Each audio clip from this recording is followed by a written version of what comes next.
1000 வருஷத்தை தாண்டினது அந்த கோயில். ஓகேண்ணா. 1100 வருஷமாக என்னமா ஆகுது.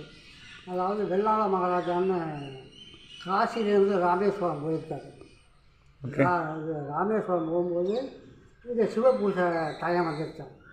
சிவ பூஜை பண்ணி சாமி கும்பிட்டு திருப்பி போயிருக்காரு.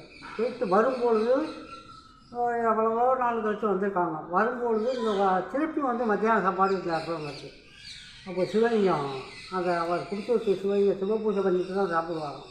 அந்த சிவலிங்கம் அப்படியே இருந்திருக்கு. அது இந்த இடத்துல ஒரு பெரிய மகிமை இருக்குது, சித்தர் இருக்காங்க. அதனால் அந்த கோயிலை இருக்கிற கல்லை வச்சு நீங்கள் எல்லாம் கட்டிட்டு வாங்கன்ட்டு அதை சொல்லி ஆர்டர் போயிட்டாங்க. அதுக்கு முன்னாடி இது 1300 வருஷம் அது ரொம்ப விசேஷமாக நல்லா நடந்துக்கிட்டு வருது. 2 கும்பாபிஷேகம் நடந்துட்டு இருக்குது. இது பைரவருக்கு எது செஞ்சாலும் ரொம்ப பிரமாதமாக இருக்கும். வேண்டிக்கிட்டு போகிற காரியம்லாம் சிவபெருமாள்கிட்டையும் அது மாதிரி வேண்டிக்கிட்டு நல்லா செஞ்சோம்னா அது கரெக்டாக தான் நடக்கும். நல்லா விசேஷமான கோயில். அதுக்கு மேலே ஆண்டவன் இருக்கிறாங்க.